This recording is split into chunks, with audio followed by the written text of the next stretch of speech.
Welcome to Heartbreak Chronicles. Reid Thornton stands in his backyard, hands clasped around a cup of coffee, gazing at the early fall sunset in Toronto. 7 years ago, he and Vanessa stood in this backyard and vowed their love for each other until the end of their lives. And tonight, the words he heard at his friend's party still ring in his ears. "He's just my roommate." That's what his wife, Vanessa, said to her laughing group of friends. She took it as a joke, a flirtation with their marriage. Reid didn't let anyone notice that he stood in the kitchen doorway and heard everything. He just turned around silently and left the conversation area. In that moment, he sensed that something was quietly breaking down in their marriage. Reid took a light sip of his already slightly cooled coffee and contemplated just when their relationship had begun to sour. He is a construction project manager responsible for the supervision and coordination of several large residential projects in downtown Toronto. The work is busy but fulfilling, and his colleagues respect his professionalism and decisiveness.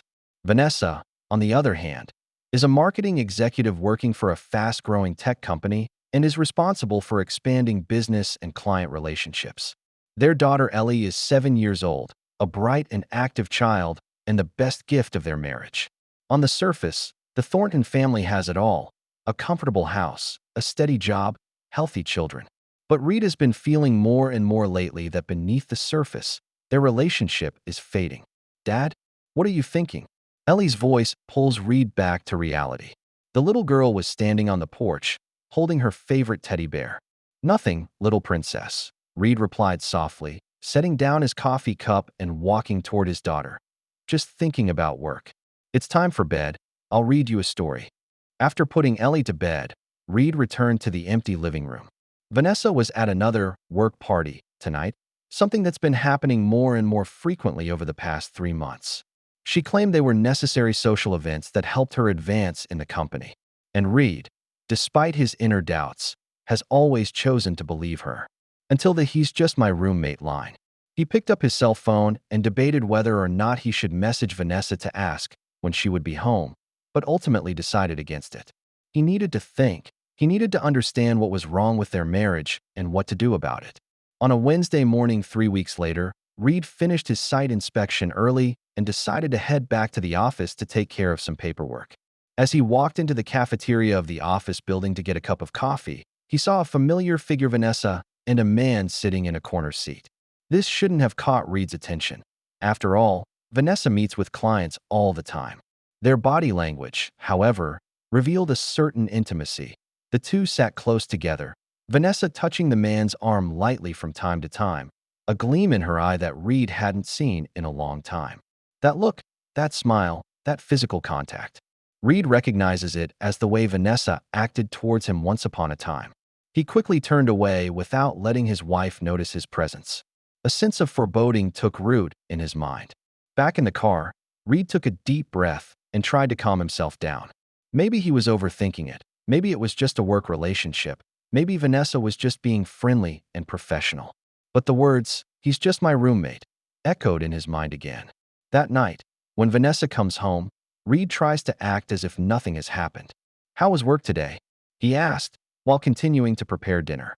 "It's not so bad," Vanessa replied, setting down her bag and kissing Ellie, who was playing in the living room, on the forehead.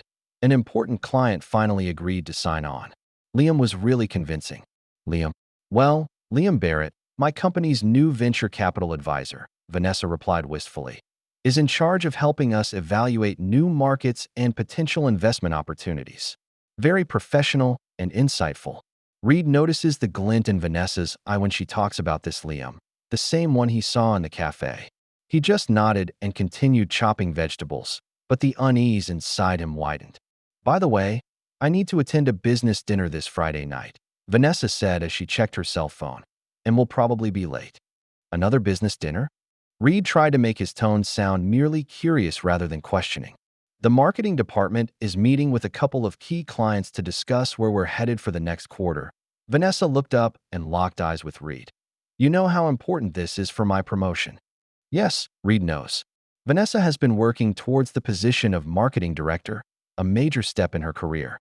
But he also knew that the frequency of these business activities had increased significantly lately, and Vanessa's enthusiasm for her work seemed to be growing, precisely since the appearance of this Liam. After dinner, while Ellie was finishing her homework with Reid by her side, Vanessa took a phone call and walked out to the backyard to answer it. Through the kitchen window, Reid saw her leaning against the oak tree in the yard, a smile on her face, a low chuckle from time to time, and the occasional twining of her fingers in her hair, a habitual gesture when she felt happy or excited. After the call, Vanessa returned to the house, looking relaxed and happy. "Work phone?" Reid asked. "Well, confirming some details for Friday night," she replied absently, picking up a magazine and sitting on the couch. "By the way, can you pick up Ellie's ballet class on Friday?" "Sure," Reid nodded. "I'll set it up." What he didn't say was that she didn't even mention who the caller was. Over the next 2 weeks, Reid began to pay more attention to Vanessa's behavioral patterns. It wasn't that he didn't trust her, but that "he's just my roommate" line in the scene at the cafe made it impossible to ignore his inner turmoil. He notices that Vanessa has recently gotten a new perfume and has started to dress more carefully, even on weekdays. She checks her cell phone more frequently, often smiling and responding to messages, but quickly puts it down whenever Reid approaches. One morning over the weekend, as Vanessa went to take a shower, her cell phone rang. Reid hadn't wanted to pry into his wife's privacy, but the preview of the message displayed on the screen caught his attention. "Missed you. Last night was wonderful. Can't wait to see you again. Elle." Reid felt a wave of vertigo. At that moment, all doubts and anxieties seemed to be confirmed. But he didn't immediately question Vanessa or look at the rest of her cell phone. He needs to think. He needs to be sure. He needs a plan. The next day, Reid arrives at lunchtime near the building where Vanessa works. Instead of entering the building, he waited at the cafe across the street. Shortly afterward, he sees Vanessa walking out of the building with a tall man. The man was suited and booted, elegant in his demeanor, and looked very attractive. They walked side by side toward an upscale restaurant a few blocks away, smiling at each other from time to time on the way, shoulders occasionally touching lightly. In the doorway of the restaurant, the man's hand briefly rests on Vanessa's waist, guiding her in.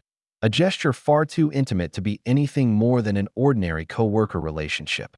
Reid felt a stabbing pain in his chest. He took a few pictures and left. It wasn't conclusive evidence, but it was enough to deepen his suspicions. Back at the office, Reid can't concentrate on his work. Marcus, the program coordinator, noticed his absent-mindedness. "Everything okay, bro?" Marcus asked with concern. Reid hesitated, then sighed. "Not very well, to be honest. I think Vanessa may be having an affair." Saying the words sent a wave of nausea through Reid. Marcus has been his best friend for years and one of the few people he can confide in. "Are you sure? What's the evidence?" Marcus asked, frowning. Reid told him all his suspicions and observations. Marcus's expression turned serious when he got to the part where he said, "He's just my roommate." "Look, man," Marcus concluded, "you need more evidence to be sure. But if your suspicions are right, you need to protect yourself and Ellie." "I know," Reid replied in a low voice.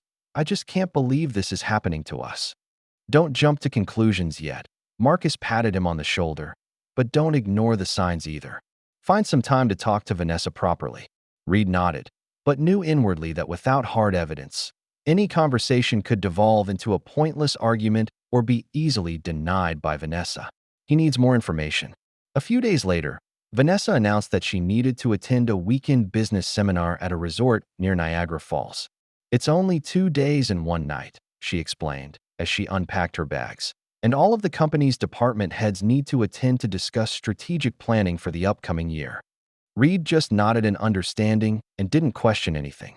But after Vanessa leaves, he calls their mutual friend Diane, who works in the human resources department at Vanessa's company. "Diane, just to confirm," Reid tried to sound as casual as possible, "are you going to the management seminar this weekend?" Diane on the other end of the line was visibly confused. "What seminar? I didn't know there was such a thing." "The one Vanessa says all the company's department heads are required to attend, near Niagara Falls." "Reid, I can tell you with certainty that the company has no seminars scheduled for this weekend." Diane's tone became cautious. "Why do you ask?" Reid felt a wave of vertigo, but forced himself to remain calm. "Nothing. I probably remembered the date wrong." "Thank you, Diane." After hanging up, Reid sat down on the couch, feeling a boulder weighing on his chest. His suspicions were confirmed, but this brought no relief, only a deeper sense of pain and betrayal. That weekend, Reid took Ellie to her favorite aquariums and parks, trying to keep his focus on his daughter and not his wife's deception. But whenever he sees Ellie's innocent smile, he can't help but feel a twinge inside at the thought of the family crisis she's about to face. Vanessa came home Sunday night looking refreshed. She brought back some local specialty maple sugar candies for Ellie and a bottle of Niagara region wine for Reid. "How was the seminar?" Reid asked, taking the bottle of wine and noting that the label was indeed a Niagara region winery. "It was very fulfilling," Vanessa replied with a smile. "Lots of interesting marketing strategies were discussed. But honestly, some of these meetings are really boring." Reid just nodded, not poking at her lies. He needed more evidence and a well-thought-out plan, because now he is convinced that his marriage is facing a crisis like no other.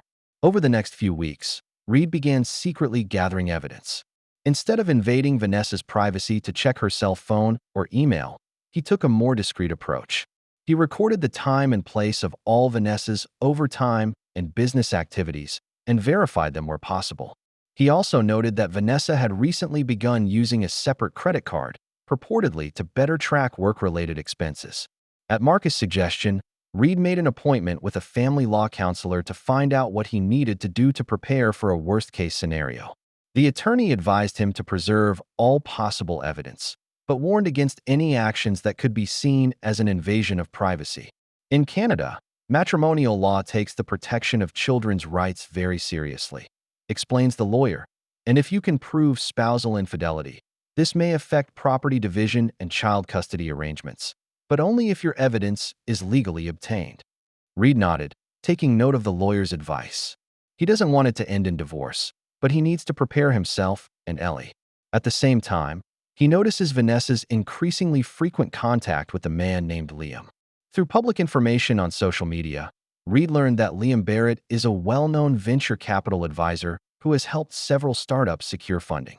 He is handsome, single, and leads an enviable life, traveling abroad frequently, attending various high-end events, and having a wide social circle.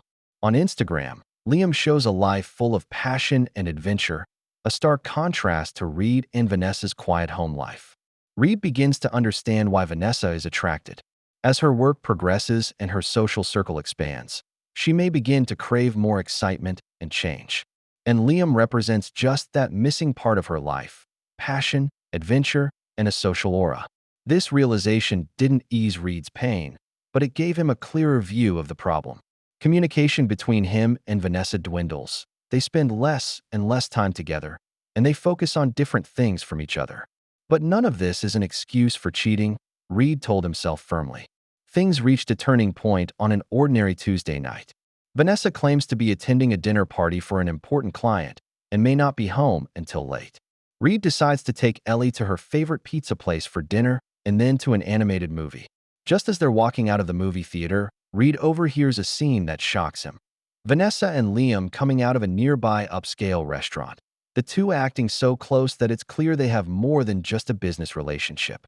What broke Reid's heart even more was the fact that Liam had his arm around Vanessa's waist while she leaned over his shoulder with a happy smile on her face, the kind of smile she hadn't shown Reid in a long time.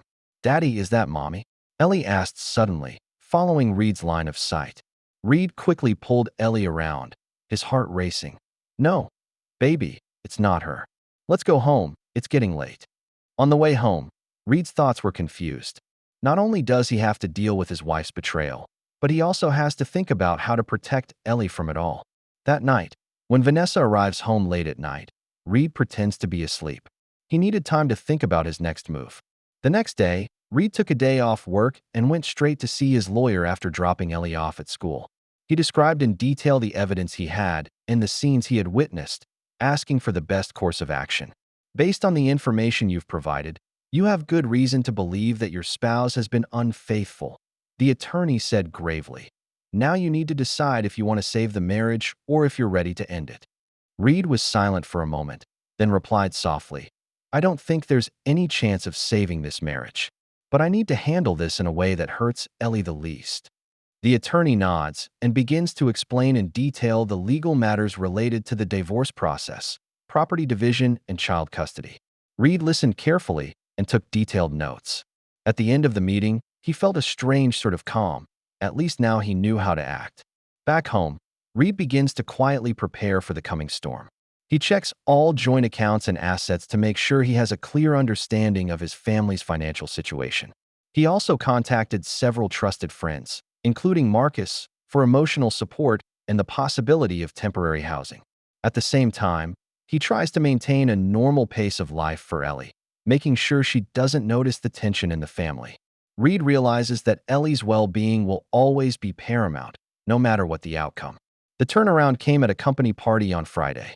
Vanessa invites Reid along to her company's quarterly celebration, which used to be common, but has hardly happened in recent months. Reid hesitates, but decides to accept the invitation. This could be the chance to find out more. The party was held in the ballroom of an upscale hotel. When Reid and Vanessa arrived, many people were already present, including Vanessa's co-workers, supervisors, and some clients. Reid quickly notices that Liam is among them, talking to several executives. "That's Liam Barrett, the consultant I mentioned before," Vanessa said, pointing at him with a subtle hint of nervousness in her voice. "He's brought a lot of important clients to the firm." Reid nodded and held out his hand. "It's nice to finally meet you. Vanessa talks about you a lot." Liam smiles and shakes Reid's hand. "Same, good to see you, Reid. Vanessa did mention you." "Occasionally." The small pause and the word occasionally made Reid's heart sink, but he kept his expression calm. Throughout the night, he watched Vanessa and Liam's interactions. They deliberately kept their distance, but eye contact and body language gave away too much. Halfway through the evening, a couple of Vanessa's female co-workers dragged her to the restroom, leaving Reid and the other men talking at the bar. To Reid's surprise, Liam came up to him and talked to him. "You know, you're a lucky man," Liam said, sipping his whiskey. "Vanessa is a very special woman." "Yes, I'm well aware of that," Reid replied calmly. "She's my wife." Liam smiled slightly. Of course. I'm just saying, she's talented and has a great future. Talents like hers don't come along very often in our industry." Reid gazed into Liam's eyes. "I've been fully supportive of Vanessa's career development." "I'm sure you are." Liam's smile had a hint of imperceptible arrogance. "But sometimes people need more than support, understanding, and space." Just then the ladies returned, and the conversation was interrupted. But Reid has heard enough hints. Not only is this man having an affair with Vanessa, but he also implies that Reid is unable to understand or fulfill his wife's needs. Reid felt a surge of anger, but he controlled his emotions and decided to continue with his plan. After the party, in the car on the way home, Vanessa looked unusually excited. "What do you think of Liam?" she asked, feigning carelessness. "Charming," Reid replied honestly. "I can understand why he's been so successful in your industry." Vanessa nodded, seemingly satisfied with the answer. "He did help the company get a couple of important clients, and he has a unique perspective on the market." Reid doesn't continue the conversation, but he does notice that Vanessa has been surreptitiously checking her cell phone, probably waiting to hear from Liam. That night, while Vanessa was in the shower, her cell phone lit up again. Reid hesitates, but decides to take a look. A message from Elle is displayed on the screen. "You're so beautiful tonight. Your husband doesn't look like anything special. See you next Tuesday at our place, as always." Reid felt a wave of nausea, but at the same time a strange sense of relief. At least now he knew exactly what the truth was and no longer had to guess and wonder. He quickly jotted down the message, but didn't check for more. Over the next few days, Reid began to execute his plan. He contacted several realtors and secretly viewed several possible rental options. He organized copies of all important documents, including bank statements, investment records, and real estate documents. He also has a few things for Ellie to be able to leave quickly if needed. Meanwhile, he continues to act like it's business as usual, even being more thoughtful and caring to Vanessa, leaving her unsuspecting. He knew that the most effective plans were implemented when the other side was least defended. On Monday night, when Vanessa mentioned that she had an important meeting to attend on Tuesday and would be late, Reid simply nodded in understanding and then offered to pick Ellie up from school and prepare dinner. "That's very kind of you," Vanessa said with a smile that seemed a little guilty. Work has been really busy lately. I understand, Reid replied calmly. Your career is important to you. Vanessa looks relieved, not realizing the double entendre in Reid's words. On Tuesday morning, Reid dropped Ellie off at school as usual and then went to work. But he was only in the office for half a day, taking the afternoon off to complete the final preparations. He went to the bank to take care of some personal accounts, then came home and started packing. He didn't take much with him, just the necessary clothing, personal papers, and a few items of special significance to him. For Ellie, he packed her favorite toys, a few changes of clothes and school supplies. Everything else, including the furniture and most of the household items, he left behind. At 3 p.m., Reid picked Ellie up at school and took her to Marcus' house. He had arranged in advance with Marcus and his wife that Ellie could be there for a few hours. Dad's going to take care of some work stuff, he explained to Ellie. And we'll pick you up in the evening, and then we'll probably go to a new place for a few days, like a vacation. How does that sound? Ellie nodded, a little confused but distracted by Marcus' puppy. Back home, Reid finishes the last of the packing, then sits down to write a letter to Vanessa. In the letter, he calmly states everything he's discovered about her relationship with Liam, her lies, and the damage it's all done to him and Ellie. He didn't curse or accuse. He just expressed his pain and disappointment. At the end of the letter, he wrote, "You once told your friends that I was just your roommate. Now, I've decided not to even play that role anymore. I'm taking Ellie away, and we're going to stay in a safe place.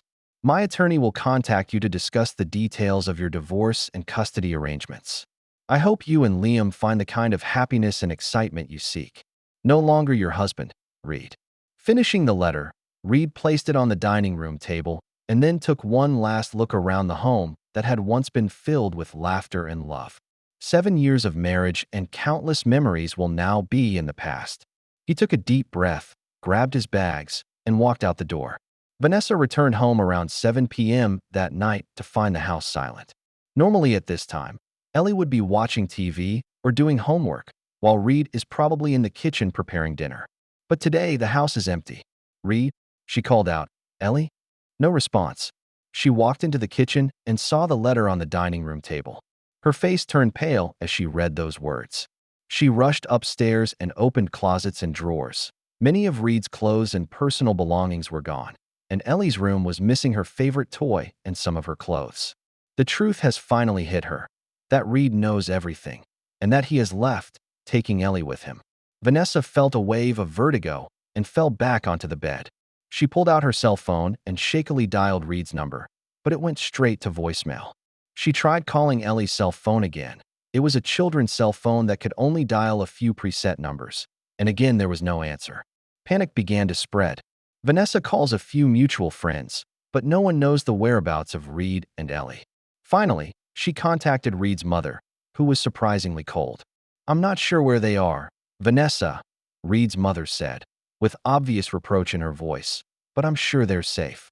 Reid said he'd contact me, and when he does, I'll tell him you approached him." Hanging up the phone, Vanessa realizes that Reid's mother probably already knows about her infidelity. Shame and panic hit at the same time.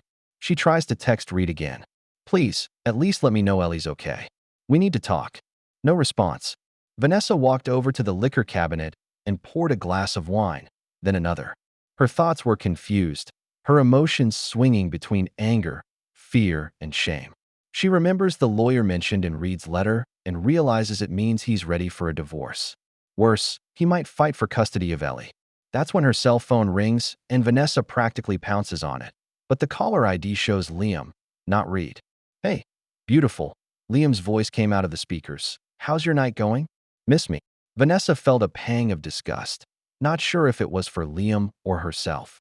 "Reid knows," she said directly, her voice quivering, "and he took Ellie away." There was silence on the other end of the line for a few seconds. Then Liam's tone became serious. "How much does he know?" "Everything. He left a letter. He knows about us, about the lies I told. He said he wants a divorce." There was another moment of silence. Then Liam said cautiously, "It is indeed unfortunate. But maybe in the end it's for the best for everyone. You keep saying your marriage is in name only." Vanessa couldn't believe her ears. "Liam, my daughter is missing. My family is falling apart." "Calm down, Vanessa." Liam's tone became a little impatient. Your husband wouldn't hurt his daughter. He just needs time to calm down. As for the divorce, well, isn't that what we've been talking about? You get out of that boring life, and we can start a new adventure together. Vanessa gripped the phone tightly. I never said I wanted a divorce. I'm just saying our relationship is in trouble. Come on, don't kid yourself. Liam's voice held a hint of contempt. You've been complaining about your roommate marriage and how unromantic and unappreciative Reid is. Our plan has always been clear. The plan?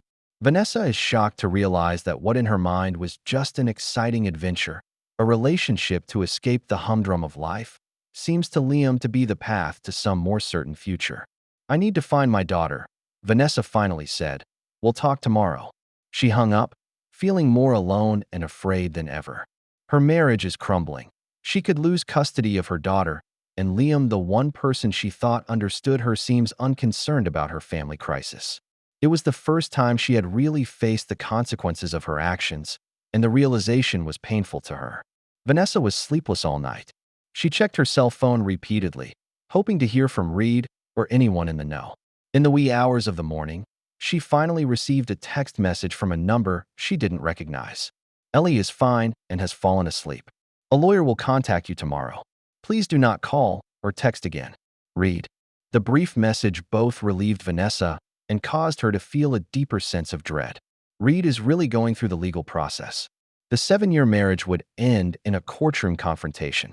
The next morning, as Reid had said, an attorney named Andrew Powell called Vanessa and declared that he represented Reid Thornton in the divorce and child custody matters. Mr. Thornton wants this process to be as peaceful as possible, the attorney said calmly, and he does not intend to discuss in public the specific reasons that led to the breakdown of the marriage. His main concern is to ensure Ellie's well-being. I want to see my daughter, Vanessa insisted. He can't just take her away. I understand your concern, Mrs. Thornton, the attorney replied. But please understand that under the present circumstances, Mr. Thornton feels that Ellie would be better served by a temporary separation. He promises to let you see Ellie, but wants to establish some ground rules and boundaries first. What boundaries? Vanessa is angry and frustrated. First and foremost, he wants to make sure that Mr. Barrett doesn't come into Ellie's life, at least in the near future. Second, he wants all visits to be supervised until more permanent arrangements are finalized. Vanessa felt a wave of humiliation. Apparently, Reid doesn't trust her to take Ellie alone and is afraid she'll bring her daughter to Liam. But what hurt her the most was that she couldn't really argue with that, because up until the day before, she did plan to introduce Ellie to Liam at some point and make him a part of their lives. I'll consider the terms and get an attorney, Vanessa finally said. But please tell Reid that Ellie is my first priority, no matter what happens. After hanging up the phone, Vanessa immediately contacted several family law counselors. She needs to know her options and her rights. In the meantime, she emailed the company and took a few days off to deal with a family emergency. Later that afternoon, on the advice of her attorney, Vanessa accepted a tentative arrangement proposed by Reid. She would meet Ellie at Reid's mother's house over the weekend, with either Reid or his mother present during the meeting. It wasn't the ideal situation, but at least she got to see her daughter. Meanwhile, Liam keeps calling and texting, but Vanessa chooses to ignore it for now. She needs to figure out where she is and what she really wants first, and Liam's presence only complicates the situation. On Saturday morning, Vanessa drove to Reid's mother's suburban home. Her emotions were both nervous and anticipatory, wondering how Ellie would react and how she would face Reid and his mother. When she arrived, Reid's mother, Margaret, greeted her briefly, in a polite but decidedly distant manner. Ellie's playing with Reid in the backyard, Margaret said, leading Vanessa through the house, and she doesn't know what's going on. Reid just told her you guys need to live apart for a while. Vanessa nodded, grateful that Reid hadn't belittled her in front of Ellie, no matter how disappointed he was in her. When Ellie saw Vanessa, she ran over and hugged her mother, which made Vanessa weep. Mom, Ellie exclaimed excitedly. Daddy said you would come to see me. We stayed at Grandma's house for 2 days, and it was fun. Vanessa hugged her daughter tightly. I missed you, baby. Is everything okay? Uh-huh. Grandma made my favorite chocolate chip cookies, and Dad took me to the park for new rides. Ellie replied happily, seemingly unaware of the crisis the family was going through. Vanessa looked up at Reid, who was standing by. It was the first time they'd seen each other since that night. He looked tired but determined, with both pain and determination in his eyes. "Thank you for taking care of her," Vanessa said softly. Reid just nodded. "She's my daughter." There is so much unfinished business in that simple answer. Yes, Ellie is his daughter, and he will do whatever it takes to protect her, even against her mother. For the next few hours, Vanessa and Ellie played and talked together, trying to make everything seem normal. Reid and his mother stayed nearby, but gave them some space. At lunch, the atmosphere was tense but calm, with all the adults trying to be polite for Ellie's sake. When the time came to say goodbye, Ellie asked in disbelief, "Mom, aren't you coming home with us?" Vanessa felt a lump in her throat. "No, honey. Mom lives in our old house now. But we'll see you again soon. Why can't we all live together?" Ellie asked stubbornly, clearly beginning to realize how unusual the situation was. "Sometimes adults need some time to think apart," Reid explained gently, crouching down to be level with his daughter. "That doesn't mean we don't love you. Mom and I love you very much, and that will never change." Ellie seems to accept this explanation, but still reluctantly says goodbye to Vanessa. Tears slipped uncontrollably as Vanessa hugged her daughter for the last time. Before leaving, Reid pulled Vanessa aside. "My lawyer tells me you've agreed to a temporary arrangement." "Yes," Vanessa nodded. "As much as I don't like it, I understand why you feel it's necessary." "Good." Reid's tone was calm but cold. "I just want to make sure Ellie doesn't get hurt more." "I would never hurt her," Vanessa said firmly. "She's everything to me." Reid's eyes sharpened. "But she's obviously not all you've got, is she? Otherwise you wouldn't have made those choices." The comment stung Vanessa because it hit the nail on the head. In pursuing her relationship with Liam, she really didn't fully consider the impact on Ellie. "I made a mistake," Vanessa admitted, her voice low. "But please don't punish Ellie for it. She needs her mother." "She does need it," Reid agreed. "But she also needs stability and honesty. I would like you to meet with me and my attorney next week to discuss a more permanent arrangement. Until then, please respect the boundaries of our agreement." Vanessa nodded, took one last look at Ellie, who was playing with Margaret, and left. The next few days were a nightmare for Vanessa. She sought out an experienced family lawyer who explained the situation in detail, including her infidelity. The attorney bluntly told her that, given the circumstances, it might be difficult for her to obtain primary custody of Ellie, especially if Reid could prove that her behavior posed a risk to Ellie's well-being. "Canadian courts always have the best interests of the child as their primary consideration," explains the lawyer. "And while infidelity in and of itself won't automatically result in you losing custody, it's a different matter if it can be shown that your new relationship somehow jeopardizes a stable environment for the child or that you've been negligent in your caretaking duties as a result." Vanessa felt a wave of panic. "But this is ridiculous. I've been a good mother. Yes, I had an affair, but it was between adults and had nothing to do with my love and concern for Ellie." "I understand," the lawyer said patiently, "but you need to think about it from the judge's point of view. If your husband can prove that you have repeatedly lied, neglected your family responsibilities in order to meet with your lover, or placed your children in inappropriate situations, all of these will work against you." Vanessa had to admit that she did lie many times about working late or business when she was actually there to see Liam. A couple of times, she even had Reid fill in temporarily on days when she was supposed to pick Ellie up from school because she had a date with Liam. She felt a pang of shame at the thought. "So what do I do?" she asked, desperation in her voice. "First, end the relationship with that man immediately," the attorney said firmly. "And second, show that you are willing to work with your ex-husband and respect his concerns. Third, be prepared to accept joint custody, at least in the early stages. Over time, if you can demonstrate stability and responsibility, the arrangement may change." Vanessa nodded, knowing that the lawyer's advice was correct. She needs to prove she's trustworthy, and the first step is ending her relationship with Liam. And that was the last thing she wanted to do. Though reason tells her Liam is likely just a passing passion, an outlet to escape her mundane life, emotionally, she is still drawn to him. In those moments with him, she felt free, appreciated, and desired feelings that hadn't existed in her relationship with Reid for a long time. But when she thinks about the possibility of losing custody of Ellie, the choice becomes clear. No relationship is worth losing your daughter. Later that night, Vanessa texted Liam and asked to meet up to talk. They met at a quiet cafe, away from the usual haunts of the two. Liam is as charming and confident as ever, but his attitude changes rapidly when Vanessa tells him she must end the relationship. "You're kidding, right?" he asked in disbelief. "Just because your husband found out? We've discussed the possibility." "It's not just because Reid found out," Vanessa explains, "but because I could lose custody of Ellie. I can't risk it." Liam snorted. "It's just a ploy for him to scare you. Canadian courts will not take away a mother's custody rights because of one affair."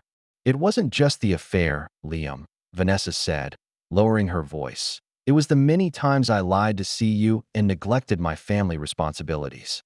Reid has the evidence to prove it.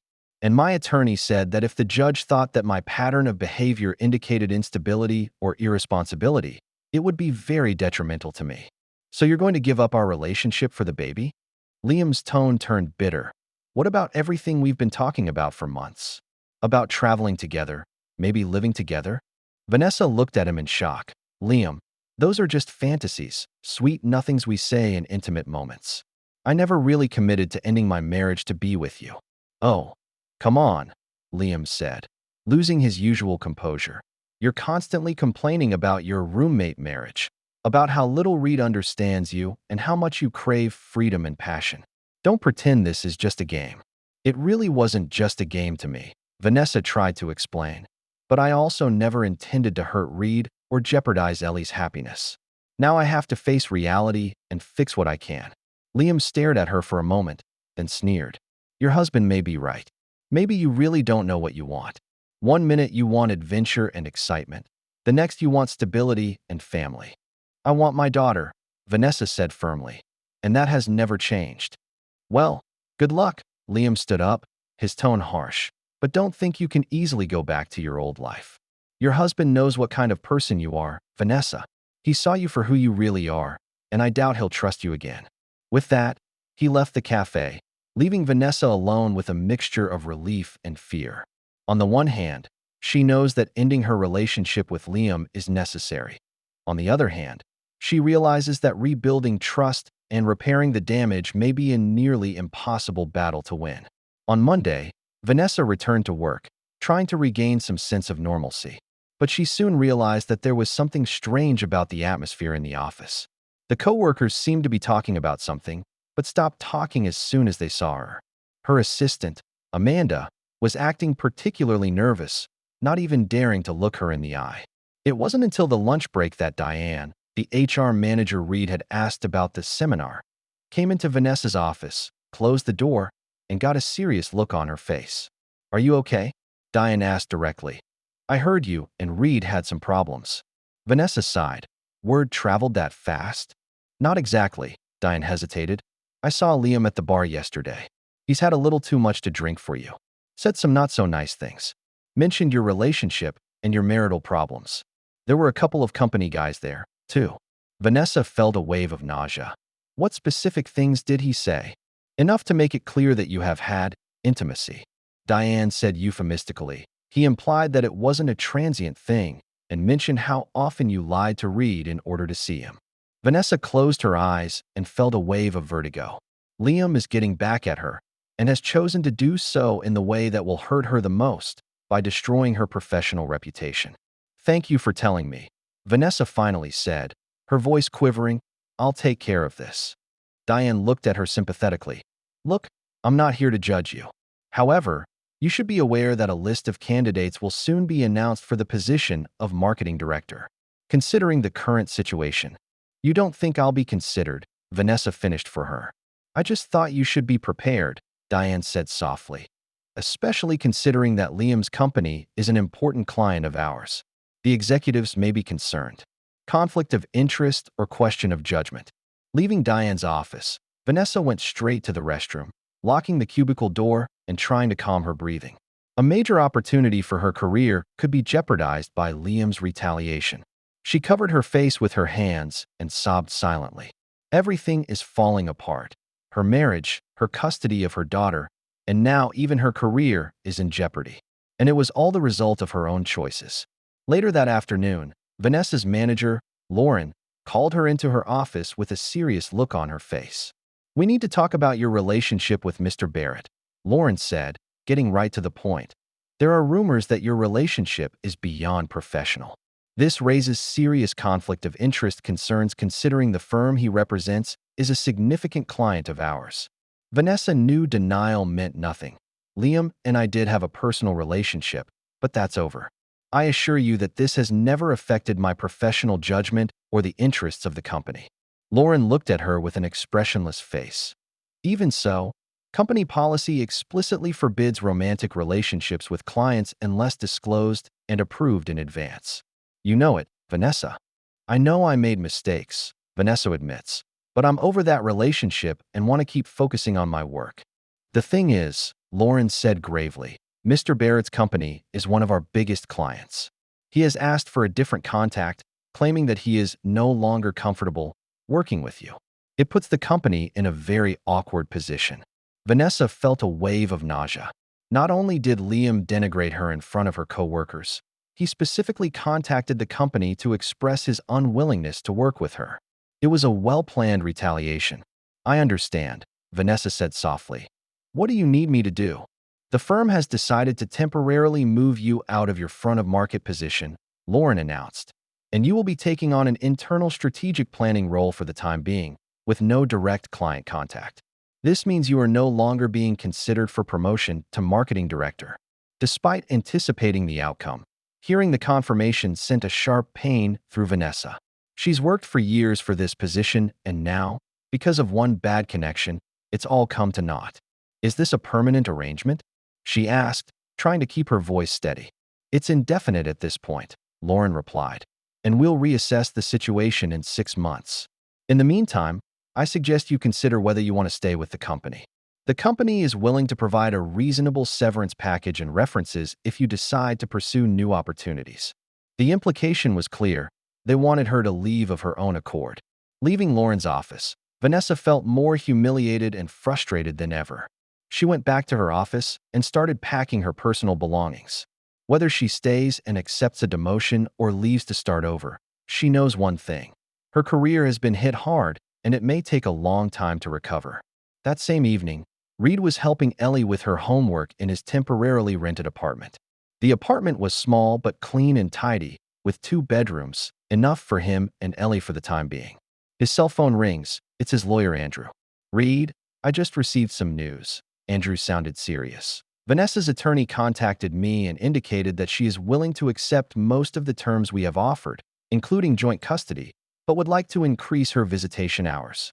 Reid raised an eyebrow in surprise. That's a shift. Last week she was insisting on primary custody.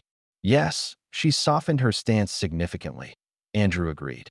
And her lawyers have implied that she ended her relationship with Barrett and wants to demonstrate her good faith and responsible attitude. Reid was silent for a moment, digesting this information. He wasn't sure if he believed that Vanessa had really ended her relationship with Liam, but if she was willing to cooperate in a custody arrangement, that would be good for Ellie. One more thing, Andrew continued. I hear Vanessa's having some trouble with the company. Barrett apparently denigrated her in front of her coworkers and asked not to work with her again. As a result, she was transferred out of her former position and lost her promotion. Reid felt a wave of mixed emotions. On the one hand, he couldn't deny there was a sense of satisfaction in getting his revenge. Vanessa was paying for her choices.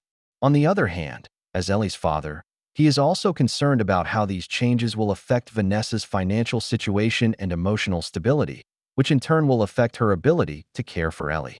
I understand, Reid finally said. And as far as custody arrangements are concerned, I'm willing to discuss increasing her visitation hours, as long as we make sure Ellie's stability and daily routine are not compromised. Wise decision, Andrew agrees. Judges are usually more supportive of parents who are willing to cooperate. I'll set up a meeting to discuss the specifics. After hanging up, Reid looks over at Ellie, who is concentrating on her homework. His daughter was the most important person in his life, and he would do anything to protect her. But he also understands that no matter how much he resents Vanessa, she's still Ellie's mother, and it wouldn't be fair to Ellie to cut them off completely. Dad, Ellie looked up and asked, when do I get to see my mom again? Reid softly replied, soon, baby. Mom misses you, and we're arranging a time for you to meet. Why can't you live together? Ellie asked stubbornly, and it wasn't the first time she'd asked the question. Reid sat down next to her and put his arm around her shoulders. Sometimes relationships between adults are complicated. Mom and I need to live apart now, but it won't change how much we love you. Ellie nodded, seemingly accepting the explanation, but Reid knew that she would have more questions and need more specific answers as time went on. He must find a way to help Ellie understand the changes in her family without demeaning Vanessa. The next day, Vanessa receives a special delivery letter at her home. Upon opening it, she found a formal notice from Liam's corporate legal department accusing her of using her relationship with Liam to obtain trade secrets and leaking the information in front of a competitor. The letter warns that they will take legal action if she continues any behavior that could harm the company's interests. Vanessa put down the letter in shock. This is a completely baseless accusation. She never divulged any business information and never even asked Liam for sensitive details about his work. This is clearly another of Liam's retaliatory tactics, intended to completely destroy her professional reputation. She immediately called her attorney, explained the situation, and sent a scanned copy of the letter.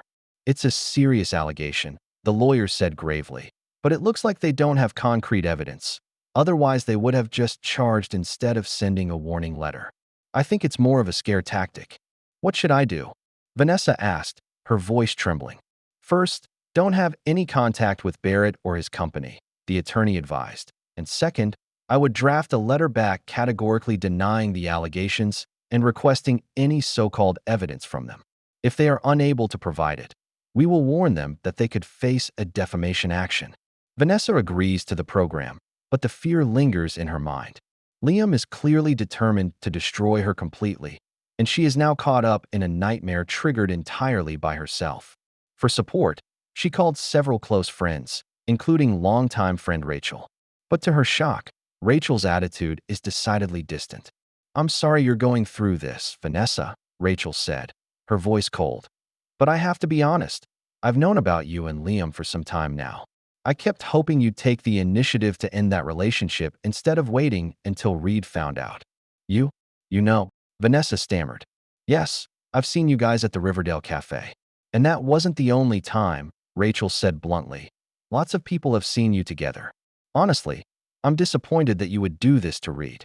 He's a good man and shouldn't have to go through this." Vanessa felt a pang of shame.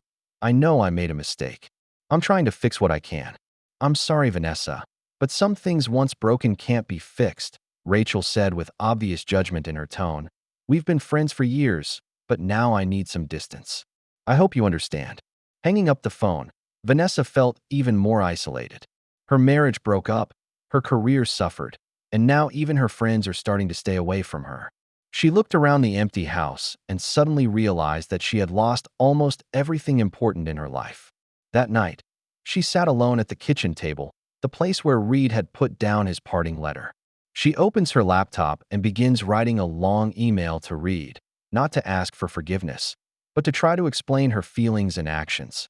"Reid, I know that no amount of explanation or apology can make up for the hurt caused by my betrayal. But I want you to understand that my behavior is not directed at you, but stems from my own dissatisfaction and disorientation. Our marriage used to be full of love and commitment, but over time I began to feel suffocated and neglected. I craved excitement and recognition, and Liam provided that. I told myself it was just a temporary escape and wouldn't affect our family. But I was wrong and made an irreversible mistake. Now I've lost everything: your trust, a complete family, my career, even friends. But the most painful part is that I may lose Ellie's daily presence in my life. I have ended all contact with Liam, even though he is now trying to get back at me. I was demoted from the company and received a threatening letter from their legal department. My friends began to alienate me. I've never felt so alone and regretful. I don't expect forgiveness or sympathy from you. I just want you to know that no matter how many mistakes I make, I still love Ellie dearly and will do everything I can to be the mother she needs. Please give me the chance to prove it. Regarding custody arrangements, I accept your offer of joint custody, but would like to spend more time with Ellie. I promise to honor any reasonable boundaries you set." Vanessa, after writing it, she hesitated for a long time whether she should send the email. Eventually, she pressed send, unsure if Reid would read it. much less if he would respond. But at least, she tried to be honest about her mistakes and emotions. Reid didn't see Vanessa's email until after Ellie went to sleep. He read it 3 times with mixed emotions. On the one hand, he feels a certain relief that Vanessa is finally being honest about her behavior and feelings. On the other hand, the email's reference to the dilemmas she's facing, especially the retaliation from Liam, captures his attention. Even though Vanessa betrayed him, he hates to see her completely destroyed, especially if it will indirectly affect Ellie. The next day, Reid contacted Andrew to discuss the legal threats Vanessa had mentioned. This sounds like a typical scare tactic, Andrew analyzed. If they had real evidence, they would just sue. I think this Mr. Barrett is just trying to hurt Vanessa further. Do you think he'll take it further? Reid asked, unable to hide his concern. It's hard to say. If he does hold a grudge, he might continue to make up stories or spread rumors. Andrew hesitated. And considering how that might indirectly affect Ellie, you might want to make sure Vanessa has adequate legal protection. Reid was silent for a moment, then made a decision. I'll contact a corporate lawyer I know and see if he can give Vanessa some advice. It's not about her. It's about making sure this mess doesn't reach Ellie. Andrew nodded in understanding. Wise move. We will continue to move forward with custody agreement discussions. Later that day, Reid sent Vanessa a brief reply. Vanessa, I got your email. Regarding custody arrangements, our attorneys can discuss the specifics. I'll agree to increase your visitation hours as long as it ensures Ellie's stability. Regarding Barrett's legal threats, I have contacted David Chun, an experienced corporate attorney. He is willing to advise you on how to deal with the situation. It's not about you. It's about making sure that any legal troubles don't indirectly affect Ellie. His contact information is attached below. Reid. After sending it, Reid wasn't sure he'd made the right decision. He could have left Vanessa alone to face the consequences, just as she'd left him alone to face that heartbreaking truth. But he knows that as parents, they must always act with Ellie's best interests in mind, even if it means helping someone who has hurt him. Over the next few weeks, things began to stabilize. With the help of an attorney, Reid and Vanessa reached a custody agreement. Reid retained primary custody, and Vanessa had visitation 3 days a week, including every other weekend. In addition, the two agreed to consult together on major decisions, particularly regarding Ellie's education and health. At David Chin's suggestion, Vanessa's lawyers sent a strong response to Liam's company, challenging them to present evidence to support the allegations or face a possible defamation lawsuit. The tactic worked. The company quickly retracted the threat, stating that there may have been a misunderstanding. Meanwhile, Vanessa accepts the severance package offered by the company and decides to make a fresh start. She found a lower-level but stable marketing position that pays enough to make ends meet, but nowhere near as much as before. She moved out of her old home and rented a small apartment in a neighborhood close to Reid's new home, making it easy for Ellie to get around. Life is beginning to settle into a new normal, although everyone struggles with adaptation. Ellie is beginning to understand that parental separation can be permanent and sometimes shows sadness and confusion. Both Reid and Vanessa work hard to provide her with support and stability, although tensions between them remain high. A month later on Sunday, when Reid went to Vanessa's apartment to pick up Ellie, he noticed that Vanessa looked exhausted. Is everything okay? He asked out of politeness. Vanessa forced a smile, still getting used to the new job and the new environment. But we'll be fine. Reid nodded and didn't press the issue further. But as Ellie hugged his mother goodbye, he noticed Vanessa quickly wiping away a tear from the corner of her eye. Ellie was unusually quiet on the way home. Mom looks sad, she said eventually. She says she's fine, but I know she's not. Reid felt a pang of heartache and didn't know how to respond. On the one hand, Vanessa's suffering is the result of her own choices. On the other, he can't bear to see Ellie worrying about her mother. Sometimes adults need time to adjust to change, he said eventually. Mom will be fine. She's strong, and she has you. But she lives alone, Ellie insisted. And she says she has no friends at her new job.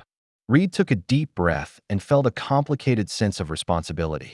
While he's still angry and hurt by Vanessa's betrayal, he doesn't want to see Ellie suffer because she's worried about her mother. That night, after Ellie falls asleep, Reid calls Marcus and confides his conflicted feelings.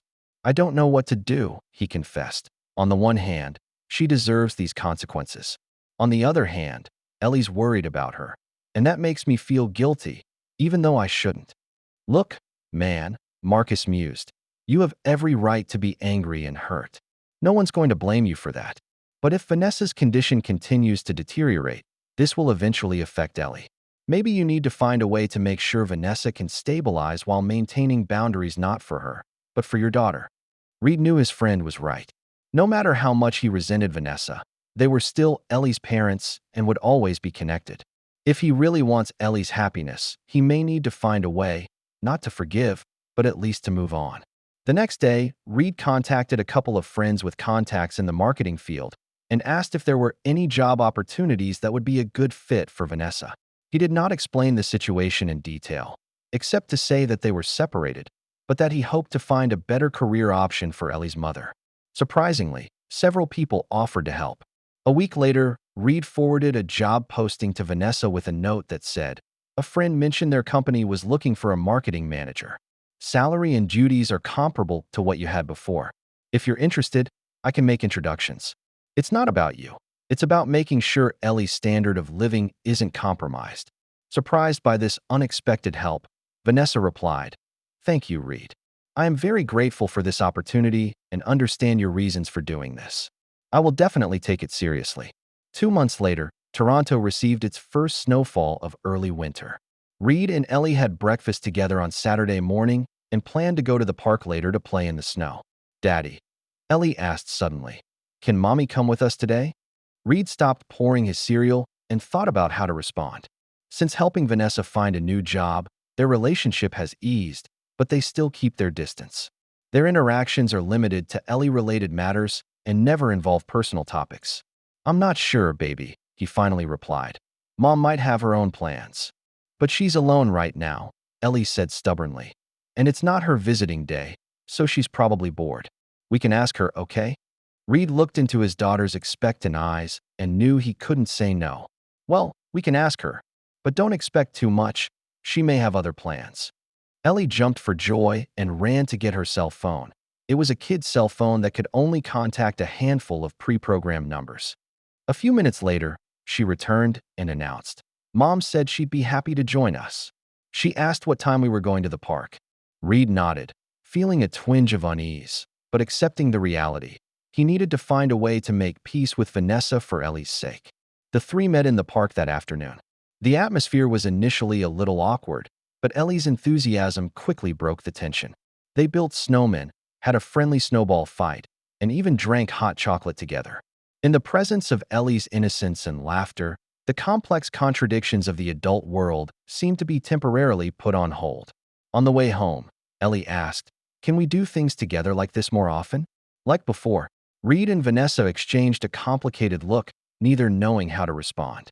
"We'll try to schedule some events," Vanessa finally said, her voice soft but a little choked, "but probably not as often as we used to." Ellie seemed to accept this response and continued to gleefully describe her snowman project. But Reid notices the glint of tears in Vanessa's eyes and knows that she, too, is suffering from the loss of her home life. Later that day, after putting Ellie to bed, Reid walks to the front door of the apartment as Vanessa is getting ready to leave. "Thank you for staying with us today," he said, his voice low. "It means a lot to Ellie." Vanessa nodded with sadness in her eyes. "Thank you for allowing me to join. I know this isn't easy for you." "No, it really isn't easy," Reid said honestly. "But I was thinking that maybe we could arrange something like that for Ellie once in a while. Not often, but enough to make her feel like we're still a family, even if in a different way."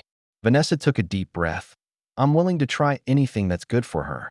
I know I've lost the right to be your wife, but I hope to at least be a good mother." Reid watched her for a long time, then nodded slowly. "We're all trying to do what's best for Ellie. Maybe that's a start." Vanessa turns to leave but stops at the door. "The new job is great. Thanks for the recommendation. That's good for us. It means a lot to Ellie." Reid just nodded and watched her walk to the elevator. The wound in his heart is still there and may never fully heal.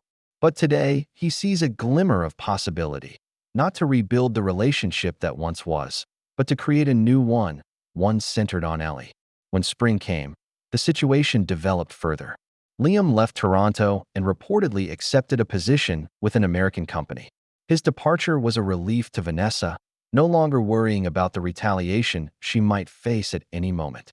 Vanessa excelled in her new job and gradually rebuilt her professional confidence.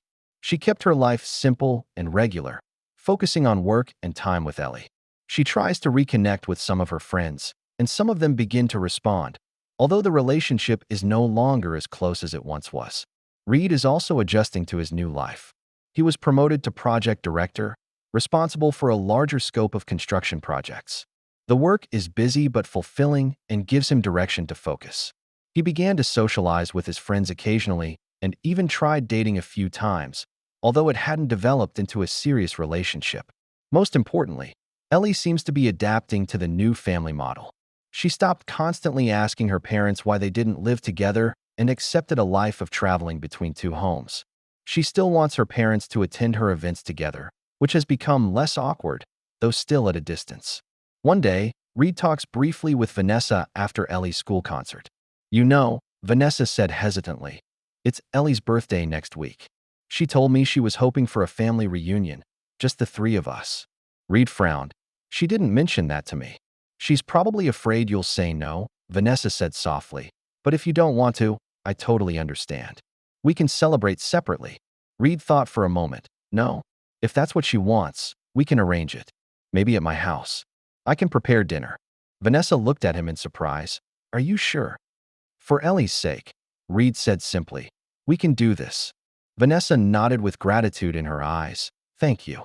I'll bring cake and presents." On their birthday, the three shared a quiet but pleasant evening. Ellie excitedly unwrapped her gift, blew out the candles on the cake, and then made a wish, although she refused to reveal what it was. Dinner was relaxed, and although there was still an unmitigated sense of detachment between Reid and Vanessa, they both worked hard to create wonderful memories for Ellie. Later in the evening, when Ellie went to take a shower and get ready for bed, Reid and Vanessa were alone in the kitchen organizing. "Tonight was great," Vanessa said, helping to clear away the dishes. "Thanks for everything." Reid nods. Ellie looks happy. "That's the most important thing." After a moment of silence, Vanessa worked up the courage to ask, "Do you think we can keep this up? Not every day, but celebrating Ellie together on important occasions." Reid stopped what he was doing and looked directly at Vanessa. "I think we can try. Not for you or me, but for her."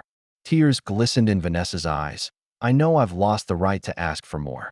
But I want you to know that I regret my choices every day. If I could do it all over again." "But we can't start over," Reid interrupted her, his voice quiet but firm. "What happened can't be changed. All we can do is move forward and try to keep Ellie out of harm's way." Vanessa nodded, wiping the tears from the corners of her eyes. "You're right. I just want you to know that no matter what happens in the future, I will regret my mistake for the rest of my life." Reid doesn't respond, but his expression softened slightly.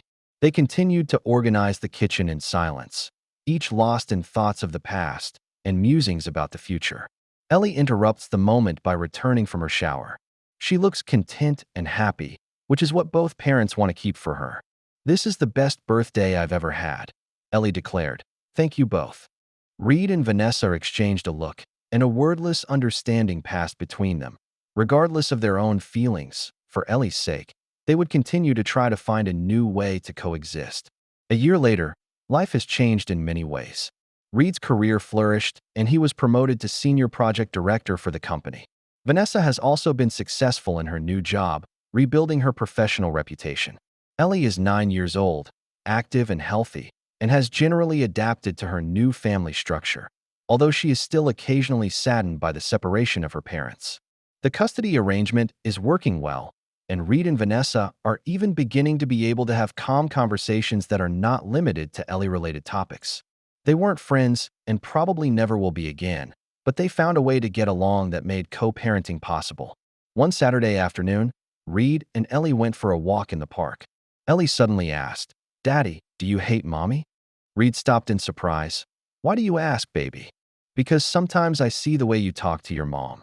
Seems like you're still mad," Ellie observed, displaying a keenness beyond her years. Reid took a deep breath and chose his words carefully. "I don't hate Mom, Ellie. Something difficult happened between us, and that's why we don't live together anymore. But I don't hate her. So have you forgiven her?" Ellie continued to ask, The question silenced Reid for a moment. He had thought he would never forgive Vanessa for her betrayal. The pain and humiliation had been so intense. But over time, the anger has waned, leaving behind a complicated sense of acceptance. Forgiveness is a process, Ellie, he said eventually, and sometimes it takes a long time. But I'm learning to move on and stop clinging to the pain of the past. Ellie seems to accept the answer and moves on, but her question echoes in Reid's mind. Can he really forgive Vanessa? Or did he just learn to live with the hurt? Later that day, when he dropped Ellie off at Vanessa's for the weekend, he hesitated at the door. Can I help you, Reid? Vanessa asked, noting his hesitation. Ellie asked me today if I forgave you, he said bluntly. Vanessa's expression became complicated. How did you answer? I'd say forgiveness is a process, Reid replies honestly. But I'm thinking, maybe it's time to really let go, not just for Ellie, but for myself. Vanessa looked at him in surprise. Are you serious? I'm not saying we can go back to the way things were. That's impossible, Reid clarified. But maybe we can find some kind of real peace, not just superficial politeness. Vanessa's eyes glistened with tears. I never expected to be forgiven by you, Reid. I know how much damage my choices have caused. But if you're willing to try to let go of, that would be a relief for all of us. Reid nodded and said nothing more. But when he left, the pace seemed a little easier than when he arrived. Perhaps true vengeance is not about making the other person suffer, but finding peace within yourself, no matter what happened in the past. The story doesn't end perfectly. Reid and Vanessa will never be reunited. The trust in that marriage has been irrevocably destroyed. But they find a way to build a new relationship out of the ashes of betrayal, not as partners, but as parents, working together to create stability and love for Ellie. Vanessa continues to pay for her mistakes.